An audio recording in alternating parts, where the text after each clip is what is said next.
Hello everyone. आज के इस वीडियो में हम लोग जेईई मेंस 2026 के क्वेश्चंस को डिस्कस करने वाले हैं जो कि क्वाड्रेटिक इक्वेशन में पूछे गए। ठीक है, ये क्वेश्चन कर रहा है if the quadratic equation where lambda does not equal to -2 has two positive roots. इसके दोनों रूट्स क्या है? पॉजिटिव है।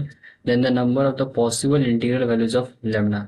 लैम्डा की पॉसिबल इंटीग्रल वैल्यूज हमें फाइंड आउट करना है। ठीक है, ये क्वेश्चन में लैम्डा इक्वल टू -2 इसलिए नहीं दिया गया है क्योंकि क्वेश्चन में जो है ना क्वाड्रेटिक इक्वेशन लिख रखा है। अब क्वाड्रेटिक इक्वेशन का मतलब होता है कि लीडिंग कोएफिशिएंट जीरो नहीं होना चाहिए, इसलिए लैम्डा की वैल्यू -2 नहीं लिखा है। ठीक है, ये समझ में आ गया।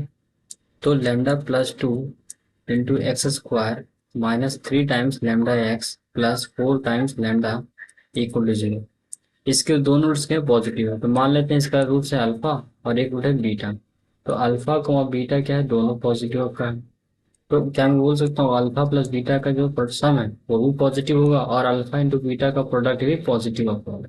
ठीक है, जैसा कि क्वेश्चन में मेंशन कर रखा है कि रूट्स क्या है? पॉजिटिव है, इसका मतलब कि इसका जो डी होगा वो क्या positive and greater than equal to zero होगा। अब जनरली स्टूडेंट्स को ये नहीं समझ में आता कि आप यहाँ पर D greater than equal to zero कर क्यों रहे हैं।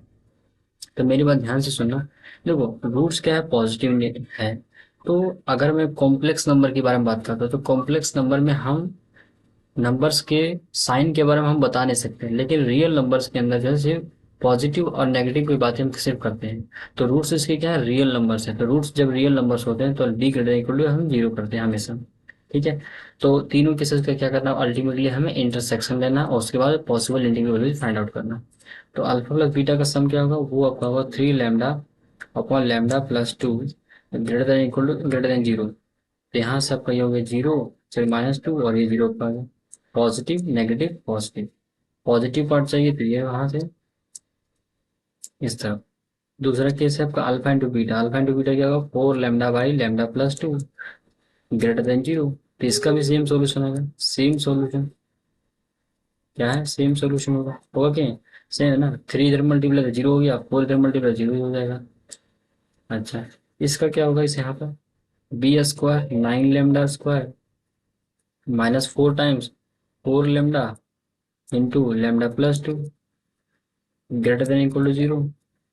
तो 9 लैम्डा स्क्वायर -16 लैम्डा स्क्वायर और ये हो जाएगा -32 लैम्डा पर greater than equal to zero. तो ये हो गया -7 lambda square -32 lambda square greater than equal to zero. ठीक है, 7 lambda square plus 32 lambda square, sorry lambda square नहीं, लैम्डा स्क्वायर नहीं, लैम्डा स्क्वायर नहीं, lambda less than equal to zero. तो लैम्डा कॉमन कर लो इससे, तो 7 lambda plus 32 less than zero. तो यहाँ से आपका जो है -32/7 और ये आपका आ जाएगा जीरो पर है। ठीक है, तो पॉजिटिव नेगेटिव पॉजिटिव। तो ये आपका रीजन जो है हमें जो है ये रीजन आपका है। और तीनों में क्या करना है? अल्टीमेटली हमें इंटरसेक्शन लेना है। तो -32/7 जो है -2 से छोटा ही होगा, तो इसलिए -32/7 और ये होगा -2 और ये आपका होगा जीरो का। इस पार्ट का क्या आंसर है? इस पार्ट का आंसर यहाँ से यहाँ तक और इसका आपका है यहाँ से लेकर के यहाँ तक का। तो इंटरसेक्शन पार्ट आपका ये रहा। तो लैम्डा बिलोंग्स टू क्या होगा? -32/7 से लेकर के -2 ये आपका। अब इसके अंदर कितने इंटीग्रल वैल्यू पे है वो हमें फाइंड आउट करना है। तो इसका जो वैल्यू होता है ना 4 पॉइंट समथिंग, माइनस में 4 पॉइंट समथिंग होता है और ये है आपका माइनस में 2 पॉइंट समथिंग होता है। तो कितने इंटीजर्स हैं? एक -4 होगा, हाँ होगा, -3 होगा, हाँ होगा, या -2 होगा, नहीं -2 नहीं होता है। तो सिर्फ इसके अंदर से दो ही आपका इंटीग्रल वैल्यू जो है सेटिस्फाई कर रहा है। तो इसलिए आपका ऑप्शन नंबर बी क्या हो जाएगा? सही है। ठीक है, थैंक यू।